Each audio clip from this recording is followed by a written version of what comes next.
नमस्कार, बहुत स्वागत है आपका स्वदेश न्यूज पर। मैं हूं आपके साथ अभिजीत तिवारी। हमारी इस खास पेशकश में आज हम बात करेंगे सरकार का नक्सल अभियान, कांग्रेस क्यों परेशान। छत्तीसगढ़ में 2026 तक नक्सल खात्मे को लेकर केंद्र सरकार की रणनीति पहले से स्पष्ट है और इसी रणनीति के आधार पर लगातार युद्ध स्तर पर प्रयास जारी है। और इसी कड़ी में बीजापुर जिले में सुरक्षा बलों ने नक्सलियों के खिलाफ अब तक का सबसे बड़ा संयुक्त अभियान शुरू किया है। बताया जा रहा है कि तेलंगाना की सीमा से लगे उसूर थाना क्षेत्र के पहाड़ी इलाकों में यह ऑपरेशन पिछले 30 घंटे से जारी है। यह ऑपरेशन निश्चित एक बड़ा मुकाम तक ले जाएगा। दरअसल लगातार सरकार लगातार नक्सलियों के खिलाफ अभियान चला रही है, जिसको लेकर गृह मंत्री विजय शर्मा ने 2025 के आंकड़े जारी करते हुए कहा कि 2025 में 85 दिनों में 133 नक्सली मारे गए हैं। कुल मिलाकर 2700 से 2800 की संख्या में नक्सलियों का सरेंडर हुआ है। एक तरफ जहां सरकार ने अभियान को सफल बनाते हुए नक्सलवाद के खात्मे की डेडलाइन तय कर दी है, वहीं दूसरी तरफ कांग्रेस अभियान को लेकर सरकार की मंशा पर सवाल उठा रही है। फिलहाल तो लाल आतंक पर बड़ा प्रहार हो रहा है, लेकिन सियासत भी बेशुमार देखने को मिल रही है। इसी पर हम चर्चा करेंगे, लेकिन खास मेहमान भी हमारे साथ जुड़ेंगे। उससे पहले हम आपको कुछ प्रतिक्रियाएं सुनवाते हैं। हाँ, उधर भी नक्सली मुठभेड़ चल रहा है। पिछले 15 महीनों से लगातार हमारे सुरक्षा बल के जवान मजबूती के साथ नक्सलवाद के साथ लड़ रहे हैं और अभी तेलंगाना और छत्तीसगढ़ के बॉर्डर पर बड़ा ऑपरेशन चल रहा है। सरकार की जो नीति है नक्सल समस्या को समाप्त करने का, वो अच्छे से काम करें, लेकिन इतना ध्यान रहे कि निर्दोष ग्रामीण लोग ना मारे। जनता पार्टी की हम लोगों ने यहाँ देखा, प्रदेश में 15 साल उनकी सरकार थी, पूरी तरह से मिली जुली हुई सरकार थी। उनके जितने बड़ी बड़ी घटनाएं हुई हैं, आज भी प्रदेश की जनता को अच्छी तरह से याद है कि किस तरह से भारतीय जनता पार्टी नक्सलियों से सांठगांठ करी हुई थी। और आज हमारे बड़े नेताओं का जो आज प्रथम पंक्ति के हमारे प्रदेश के सारे नेताओं की हत्या नक्सलियों ने करी कि वो आरएसएस कार्यालय से, मुख्यालय से होकर के आए हैं। कहीं न कहीं उनके साथ कोई घटना घटी होगी और उसी का असर जो है छत्तीसगढ़ को वो बरस रहे थे। हाँ, उधर भी नक्सली मुठभेड़। तो लाल आतंक के खिलाफ लगातार लड़ाई जारी है। केंद्र और राज्य सरकार की ओर से लाल आतंक के खात्मे के लिए हर संभव प्रयास किए जा रहे हैं। सुरक्षा बल लगातार आतंक और के खिलाफ और नक्सलियों के खिलाफ लगातार कार्रवाई कर रहे हैं। तो माओवादियों और नक्सलियों पर एक के बाद एक कई कड़े प्रहार किए जा रहे हैं। सुरक्षा बलों की ओर से लगातार ऐसे क्षेत्रों में पहुंचा जा रहा है जो नक्सलियों के गढ़ माने जाते थे। उन गढ़ों को, उन किलों को अब ध्वस्त किया जा रहा है और नक्सलवाद के खिलाफ ये अब तक की सबसे बड़ी लड़ाई सरकार की ओर से और सुरक्षा बलों की ओर से लड़ी जा रही है। जिस प्रकार से नक्सलवाद के खात्मे को लेकर यहां पर केंद्रीय गृह मंत्री अमित शाह ने ऐलान किया है, उसके बाद से ही सुरक्षा बल और ज्यादा तीव्रता और तेजी के साथ, मजबूती के साथ लाल आतंक के खिलाफ लड़ रहे हैं और नक्सलियों पर प्रहार कर रहे हैं। लेकिन इसको लेकर के सियासत भी देखने को मिल रही है।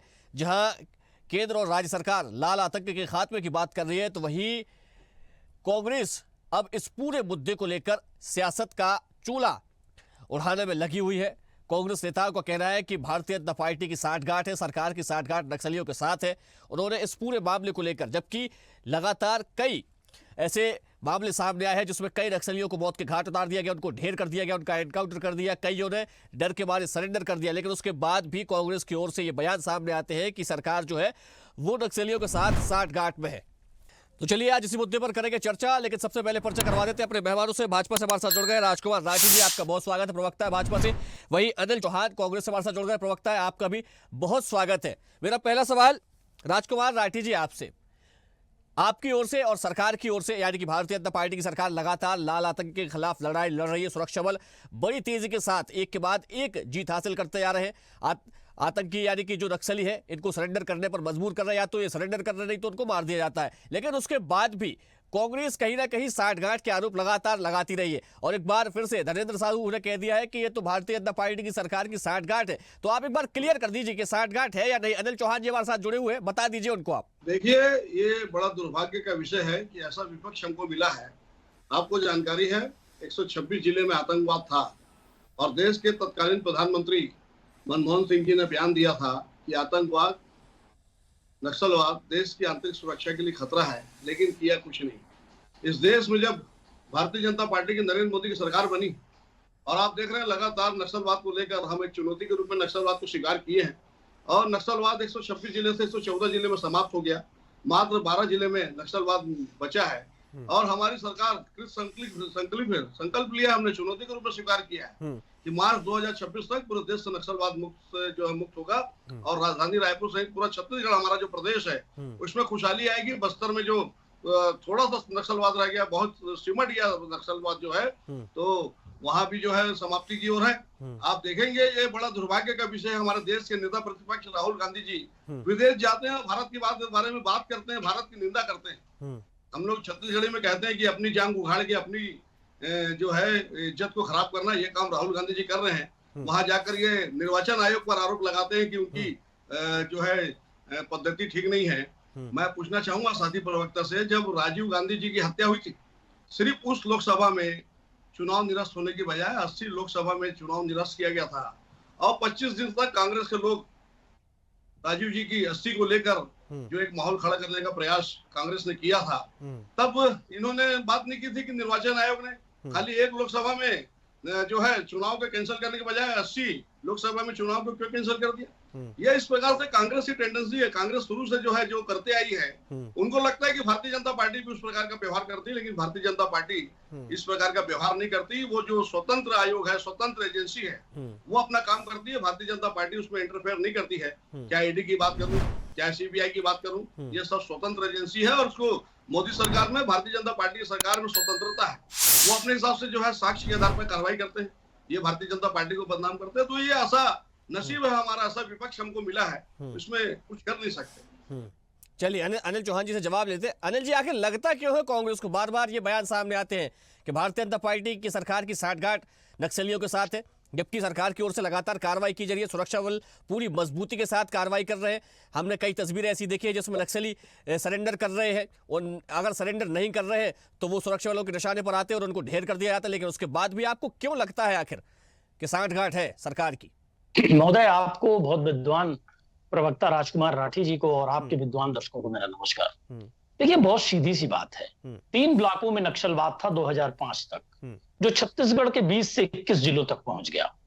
तो ऐसा क्या हुआ 2005 से 2018 के बीच रमन सिंह जी की जब सरकार थी कि छत्तीसगढ़ के 3 ब्लॉकों का नक्सलवाद 20 जिलों तक पहुंच गया? ये सोचने की बात है। दूसरी बात, उस समय कांग्रेस की अग्रिम पंक्ति को ऐसा खुला नरसंहार किया गया जो सारा देश और प्रदेश जानता है। और अब ऐसा कौन सा बड़ा भाग है कि आप चाहे निर्दोष मारे जाएं, चाहे मासूम मारे जाएं, आप एक टारगेट लेके चलते हैं। तो सवाल देखिए, कांग्रेस ये कहती है कि आप नक्सलवाद पर प्रहार करिए, बहुत अच्छी बात है। आप देर से जागे दुरुस्त जागे, कौन से उद्योगपति से सेटिंग है, किसको जंगल जमीन देना चाहते हैं, हमारा वो मैटर नहीं है।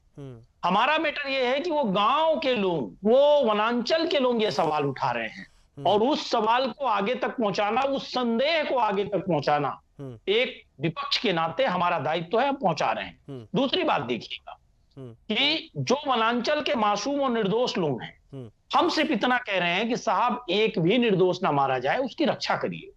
क्योंकि लोकतंत्र में जो चुनी हुई सरकारें हैं वो सभ्य मानव समाज के निर्माण के लिए प्रतिबद्ध हैं। दुर्दांत नक्सली लोगों को मार रहे हैं, कई प्रकार की विभत्स घटनाएं कर रहे हैं। तो भाजपा के 2-3 प्रवक्ता कई बार बैठे, निशिकांत पांडे जी थे, एक सिंह साहब थे, रविंद्र सिंह साहब, उन्होंने कहा कि साहब नक्सली जब मार रहे हैं छोटे छोटे बच्चों को तो हमारे जवान क्यों नहीं मारेंगे साहब, हम भी मारेंगे, उनके परिवारों को खत्म कर देंगे, दिया जलाने वाला नहीं बचाएंगे। मैं समझता हूं, देखिए, सभ्य मानव समाज में एक लोकतांत्रिक सरकार के सत्ताधारी दल के प्रवक्ता का दायित्व तो नहीं होता। साहब, आप कैसे अधिकार कह रहे हैं कि दुर्दांत नक्सली मारते हैं इसलिए हम भी उनके बच्चों को मार डालेंगे? देखिए, मैं इस बयान का बिल्कुल विरोध करता हूं, कड़ी निंदा करता हूं। मेरा यह मानना है कि लोकतंत्र में, लोकतांत्रिक ढंग से चुनी हुई सरकारों में और उनके सुरक्षा बलों में और नक्सलियों में फर्क जो बना हुआ है वो बना रहना चाहिए। ये नैतिकता का मानदंड है। हम नक्सलियों जैसे नहीं हो सकते क्योंकि हम सभ्य मानव समाज में गिने जाते हैं। दूसरा, जो वनांचल के लोग जिनको हमें मुख्य धारा में लाना है, हमें लोकतंत्र में जिनकी आस्था बढ़ानी है, उसके लिए हमें भय का वातावरण नहीं, विश्वास और विकास का वातावरण बनाना तो होगा। सरकार कहे तो नहीं है कि आइए आप सरेंडर करिए, आपको मुख्य धारा से जोड़ा जाएगा, उसके लिए बकायदा पूरी पुनर्वास योजना चलाई जा रही है। देखिए 2018 में कांग्रेस की सरकार ने बनते ही नक्सल पुनर्वास नीति पर समीक्षा की और बाद में वो कानून भी बनाया। लगभग उसी पर अभी तक ये चीजें चल रही हैं। अभी 1.5 साल बाद भारतीय जनता पार्टी ने उसी को एडिट करके एक नक्सल पुनर्वास नीति जरूर बनाई है। हमने जिस तरह वनांचल की आय बढ़ाने का काम किया, 75% देश का वनोपज सिर्फ छत्तीसगढ़ से आने लगा। आप सोचिए, कुपोषण में रमन सरकार में नारायणपुर अव्वल था, वो सुपोषण में अव्वल आ गया। लोहंडीगुड़ा में हमने जमीन वापसी की, 1200 निरीह आदिवासियों की जेल से रिहाई करवाई, वो भी जस्टिस के नेतृत्व में एक आयोग बना जिसने तथ्यों का परीक्षण किया और उन 1200 लोगों को छोड़ा। देखिए, विश्वास का वातावरण वहां से बनना चालू किया। निश्चित रूप से आज की सरकार भी काम कर रही है, उसका उद्देश्य क्या है मैं नहीं जानता और ना उस विषय पर मैं जाना चाहता हूं। महत्वपूर्ण बात यह है कि निश्चित रूप उद्देश्य क्या है ये इस पे मैं जानना नहीं चाहता। आपके पार्टी के नेता कहते हैं कि इस नक्सलवाद के खात्मे को लेकर कोई बड़ा जो है वो उद्देश्य छुपा है भारतीय जनता पार्टी का। मैं तो उस बात को पहले भी स्पष्ट किया आपको कि वनांचल के लोगों की आवाज है। साहब, नंदराज पर्वत की लीज क्यों नहीं हो रही है? नगरनार स्टील प्लांट को क्यों अमित शाह जी चुनाव के पहले कहते थे कि साहब हम नहीं बेचेंगे, अब उस पर क्यों कोई पत्र जारी नहीं हो रहा है, सरकार नहीं बेचेगी उसको। लिथियम की खदानें या दूसरा जो खनिज संपदा है बस्तर में, वो हम अपने 2-3 उद्योगपति मित्रों को नहीं देंगे। ये बात क्यों भाजपा की सरकार स्पष्ट नहीं कर रही? ये सवाल हमारा नहीं है, ये सवाल वनांचल के निरीह लोगों का है। चलिए, तो जवाब लेना पड़ेगा। राजकुमार जी से जवाब ले लेते। राजकुमार जी। अभिजीत जी, साथी प्रवक्ता नगनार की बात कर रहे थे, आपको बताना चाहूंगा भूपेश बघेल की कांग्रेस की सरकार में इसी नगनार में आदिवासी समाज पर गोली चलाने का काम कांग्रेस ने किया था। और जिस प्रकार से भारतीय जनता पार्टी काम कर रही है, झूठ परोसिए, बात है ये, ऐसा झूठा बयान मत दीजिए। लोकप्रिय चैनल पर आप बैठे हैं, इस तरह का गलत बयान नहीं। जो बात तार्किक है। अनिल जी जब आपकी बारी आई तब आप बोलिएगा। सरकार ने गोली चलाई, आप सत्य को जो है नकार नहीं सकते। अनिल जी, गूगल देख लीजिए, गूगल बताएगा आपको नगनार में आदिवासी भाइयों पर किसने गोली चलाई। गूगल बताएगा, गूगल तो देखिए। मैं बात कर रहा था अभिजीत जी, ये गूगल और व्हाट्सएप ही आपका सोच है, इसीलिए सारी बातें गड़बड़ है। राठी साहब, सुन लीजिए अनिल जी, अपने मन से क्या करिए। कई बार गूगल और व्हाट्सएप यूनिवर्सिटी का ज्ञान गड़बड़ हो जाता है। कभी किसी निरीह आदिवासी की जान नहीं गई कांग्रेस सरकार में, आपको पता होना चाहिए। और बल्कि हमने आदिवासियों को रिहा करने का काम किया। सुनने का साहस नहीं है। 5 साल में आप लोगों ने क्या किया? इतना बड़ा जनादेश छत्तीसगढ़ की जनता ने दिया था, विकास की गिट नहीं रखी, खाली घोटाले करने का काम किया, छत्तीसगढ़ को 10 जनपद बनाने का काम किया। मैं बात कर रहा था अभिजीत, नक्सलवाद को लेकर अभिजीत जी, कि किस प्रकार से भारतीय जनता पार्टी की जो नीति है कि जो भी नक्सली आत्मसमर्पण करेगा उसको समाज की मुख्य धारा से जोड़ने का काम इस प्रदेश की विश्वदेशाई की सरकार करेगी। और मैं समझता हूँ काफी नक्सली लोग जो सरकार की नीति है उससे प्रभावित होकर जो है लगातार आत्मसमर्पण कर रहे हैं। अभी रायगढ़ की बात करूँ अभिजीत जी, आप देखेंगे जिन लोगों ने सरेंडर किया था, आत्मसमर्पण किया था, उनको प्रधानमंत्री आवास योजना का लाभ मिला है, केंद्र सरकार की सारी योजनाओं का लाभ और प्रदेश की विश्वदेशाई की सरकार की सारी योजनाओं का लाभ। जब ये नक्सली रायगढ़ नक्सल प्रभावित जिला है क्या? मेरी जानकारी में तो रायगढ़ नक्सल प्रभावित जिला नहीं है राजकुमार जी। रायगढ़ का आप बात ला रहे हैं कि रायगढ़ में समर्पण हुआ और आवास दिए गए। समर्पण वो वहां के रहने वाले मूल वहां के थे, समर्पण कहीं और किए थे, लेकिन जिस जगह के मूल थे वहां उनको प्रधानमंत्री आवास मिला है। मैं आपको पेपर कटिंग दिखा सकता हूँ। रायगढ़ में कोई भी नक्सलियों ने समर्पण नहीं किया साहब।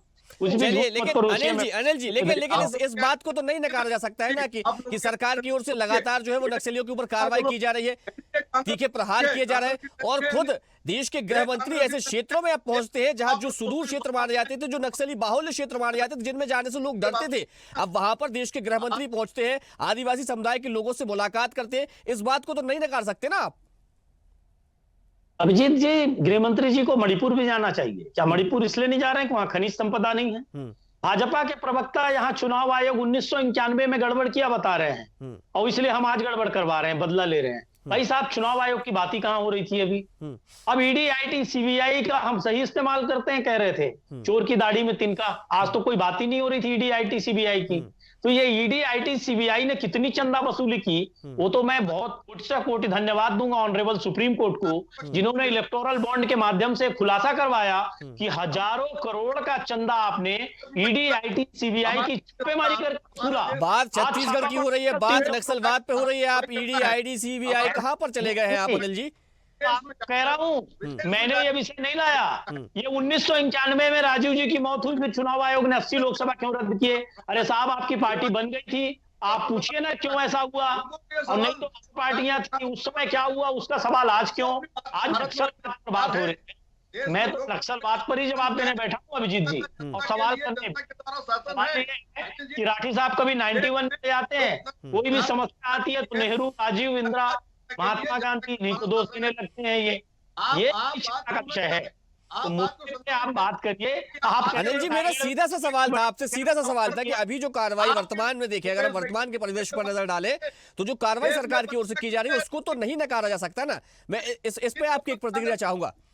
अभिजीत जी, कार्रवाई जो चल रही है वो चलनी चाहिए, तो कह रहे हैं नक्सलियों पे कार्रवाई करिए। मैंने पहले भी कहा, अभी भी कह रहा हूं कि आप पैनिक मत करिए, सामान्य नागरिकों में भय मत बनाइए। सामान्य नागरिक, चलिए राजकुमार जी बहुत देर से कुछ बोलना चाह रहे हैं। राजकुमार जी अपनी बात रखें आप। राजकुमार जी, अनिल जी आप थोड़ा सा रुक जाइए। अनिल थोड़ा सा इंतजार करें, राजकुमार जी को बात पूरी करने दीजिए। भाई, कांग्रेस के नेताओं का नरसार हुआ और भूपेश बघेल जी का लगातार बयान आता था कि मेरे जेब में पर्ची है, उसमें नाम है कि किन लोगों ने नरसार करवाया है। जब भूपेश बघेल जी खुद मुख्यमंत्री बने, 5 साल उन्होंने जेब में से पर्ची को बाहर नहीं निकाला। 5 साल आप लोगों ने कोई एक्शन नहीं लिया। अभी आप नरसार की बात कर रहे हो तो 5 साल तो आपकी कांग्रेस की इस प्रदेश में भूपेश आपने जांच क्यों नहीं कराई? आपने जांच क्यों नहीं कराई? आपने जांच नहीं कराई? सुन लीजिए, मैं जवाब दे देता हूं, सुन लीजिए। प्रदेश की जनता जानती है। नहीं आपने एक सवाल उठाया, एक सवाल का जवाब दे देते बहुत आराम से। आप भी जानते हैं, सुन लीजिए, क्यों क्यों जांच नहीं करा सके वो तो सुन लीजिए। आप भी जानते हैं, हिम्मत है सुनने का साहस भी रखिए। आपने झीरम का सवाल उठाया है, मेरा जवाब सुन लीजिए। अरे आपकी मंत्री के नेतृत्व में द्विसदस्यीय आयोग बनाया गया। धर्मलाल कौशिक जी याचिका में चले गए कि साहब जांच नहीं हो सकती, और माननीय उच्च न्यायालय से स्टे लेकर बैठ गए। क्या कौन सा भेद खुलने वाला था कि धर्मलाल कौशिक जी को व्यक्तिगत याचिका में जाना पड़ा?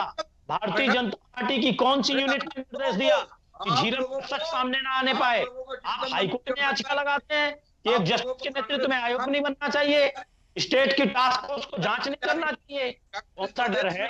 वही तो हम जानना चाहते हैं आपसे। जांच कोई ऐसा स्टे नहीं लेता, आपने लिया तो आप चाहे झीरम का सच हो, चाहे आप जो आप वहां आतंक फैलाने का काम करते हैं, उसको हमने से कहा आतंक फैलाइए। आम लोगों को, बस्तर के वनवासियों को, निरीह आदिवासियों को उनका नुकसान ना हो सुनिश्चित करिए। उनके बच्चों की शिक्षा दीक्षा, महिलाओं की सुरक्षा, बस्तर का विकास सुनिश्चित करिए। आप नियत नाल बैठते हैं उसमें 6 करोड़ रुपए में आप क्या करते हैं? चलिए अनिल जी, अब थोड़ा सा राजकुमार जी को बोलने देते हैं ना। राजकुमार जी आराम से अपनी बात रखिए, इत्मीनान से, है ना। कहां से बात रख पाऊंगा? अनिल जी बोलने नहीं दे रहे। अनिल जी अभी आप बीच में उनको इंटरप्ट नहीं करेंगे। अब आप अनिल जी अब आप इंटरप्ट नहीं करेंगे उनको, है ना। आप बोलिए। अभिजीत जी, मैं विषय रख रहा था अभिजीत कि जिस प्रकार से भारतीय जनता पार्टी की सरकार की नीति आई है और जिस प्रकार से नक्सली लगातार सरेंडर कर रहे हैं और जिस प्रकार से नक्सली को हमारी सरकार ने कमिट किया है कि आप जो है आत्मसमर्पण करेंगे, आपको समाज की मुख्य धारा से जोड़ा जाएगा, केंद्र सरकार की, राज्य सरकार की सारी योजनाओं का लाभ आपको मिलेगा।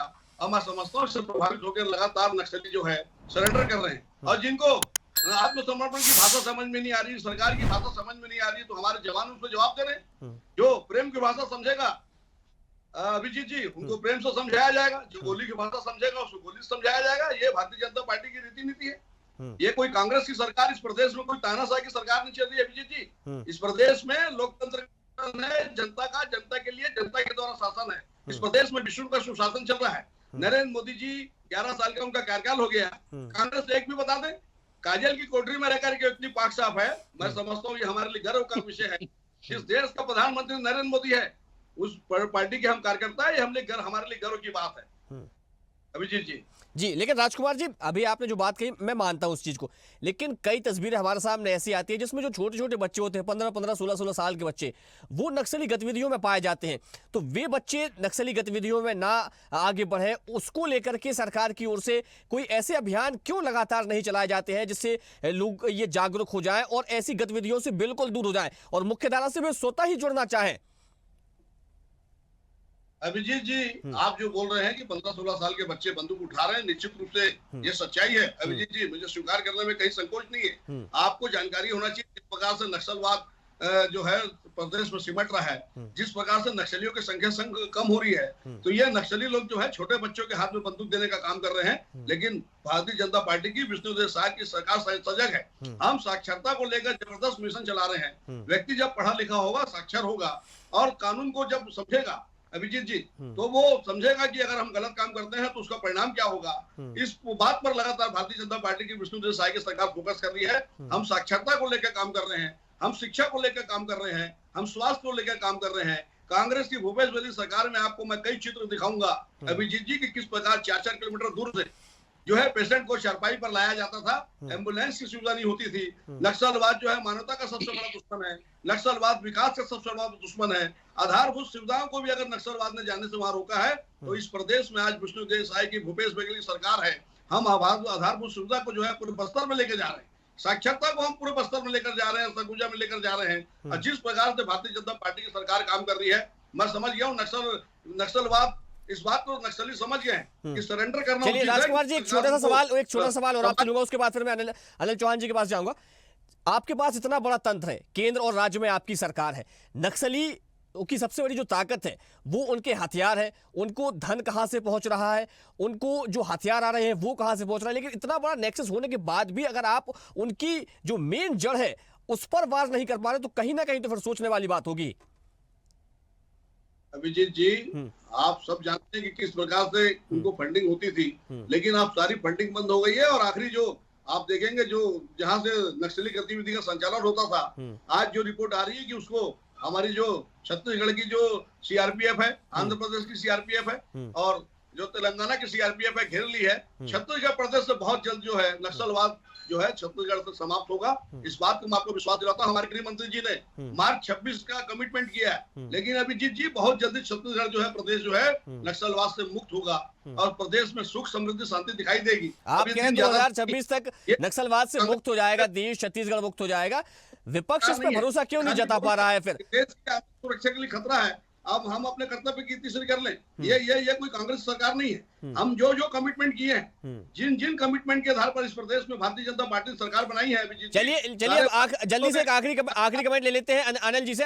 अनिल जी, आखिर मंशा पर शंका क्यों है आपको सरकार की? अभिजीत जी, पहले तो मैं सलाह दूंगा कि आप अकेले बुला लिया करिए राठी साहब को और खूब इंटरव्यू ले लिया करिए। हम लोग को क्यों बुलाते हैं? मैं बराबर आपको मौका दे रहा हूँ, बराबर आपके पास आ रहा हूँ। दूसरा निवेदन आपसे ये करूंगा, अगर आप मौका दें तो जल्दी से अपनी बात रखिएगा, फिर उसके बाद हम चर्चा को विराम देंगे। वहां सरेंडर हुआ है। और तीसरी बात ये कहूंगा कि प्रधानमंत्री सबसे ज्यादा भ्रष्टाचारियों को सह देते हैं। अभी यहाँ प्रधानमंत्री का महिमा मंडन ये कर रहे हैं और वॉशिंग मशीन लगा कर रखे हैं, जिसको भ्रष्ट कहते हैं। वो जब उनकी पार्टी में आता है तो वो सबसे ज्यादा स्वच्छ हो जाता है। प्रधानमंत्री प्रहार तो करते हैं और प्रेम, सद्भावना और भाईचारे पर प्रहार करते हैं और ईडी, आईटी, सीबीआई के माध्यम से चंदा वसूली करते हैं। और ये सारा देश जानता है कैसे धर्म के नाम पर बांटकर इस देश में सिर्फ कुर्सी बचाव की राजनीति प्रधानमंत्री और शाह और शहंशाह चलते हैं। तीसरी बात देखिए, नक्सलवाद का जहां तक विषय है, इस प्रदेश में 2005 से 2018, मैं फिर कह रहा हूं, जब रमन सिंह जी की सरकार थी, 3 ब्लॉकों से 20 जिलों में नक्सलवाद पहुंचा। लगातार फंडिंग हुई, उनको हथियार कहां से आए, ये सवाल उस समय पूछा जाना चाहिए। और दूसरी बात अभिजीत जी, 2007 से 2018 तक का आप काल देख लीजिए। हमारे जवानों के कैंप पर नक्सली हमला करते थे और 76 जवानों की शहादत एक साथ हुई है। 18 के बाद की तस्वीर आप देख लीजिए कैसे बदली है। सरकार नक्सलियों पे प्रहार करती है तो कांग्रेस उसका स्वागत कर रही है। हमारा सवाल सिर्फ एक है अभिजीत जी, कि निरीह और निर्दोष लोगों को आप सुरक्षा भी दीजिए। राजकुमार जी 10 सेकंड आपके पास अपनी बात रखें, 10 सेकंड, उसके बाद हम चर्चा को विराम देंगे। कर रहे हैं सरकार से। अभिजीत जी, जब भी ईडी आईडी या सीबीआई कांग्रेस से भ्रष्टाचार पर प्रहार करती है तो इनको लगता है कि भारतीय ईडी आईटी सीबीआई तो आपके लिए चंदा वसूली करती है साहब। इलेक्टोरल बॉन्ड को देख लीजिए आप, एक दिन छापा पड़ रहा है, दूसरे दिन चंदा आ रहा है 300 करोड़ का, 500 करोड़ का। वो उसके दुश्मन कांग्रेसी नहीं, सारे दलों को आपने मर्दन करने का काम किया, उनका शोषण किया आपने, उनके नेताओं चलिए की गिरफ्तारी आप की, दोनों मेहमानों उनके का हमारे साथ जुड़ने के लिए, चर्चा में बने रहने के बहुत बहुत धन्यवाद। आपका बहुत धन्यवाद अनिल जी, आपका, और राजकुमार जी आपका भी बहुत धन्यवाद। तो लाल आतंक के खिलाफ सरकार की कार्रवाई लगातार जारी है। सुरक्षा बल पूरी मजबूती के साथ आतंकियों का, नक्सलवादियों का सामना कर रहा है और एक के बाद एक नक्सलियों को ढेर किया जा रहा है। या तो समर्पण कर दे, या तो आत्मसमर्पण कर दे, या उसके बाद सरकार की जो कार्रवाई है उसके लिए तैयार रहे, यानी कि उनको ढेर कर दिया जाएगा। या तो पुनर्वास नीति से आकर के जुड़ जाए और शांति के साथ अपना आने वाला जो जीवन है उसको व्यतीत करे। तो सरकार की ओर से लगातार कार्रवाई जारी है। फिलहाल हमारी इस खास पेशकश में इतना ही। मुझे दीजिए इजाजत। देखते रहिए स्वदेश न्यूज, सबसे पहले देश। ताजा खबरों के लिए लाइक, फॉलो और YouTube पर सब्सक्राइब कर बेल आइकन दबाएं। साथ ही ताजा अपडेट्स के लिए स्वदेशलाइव.com पर विजिट करें।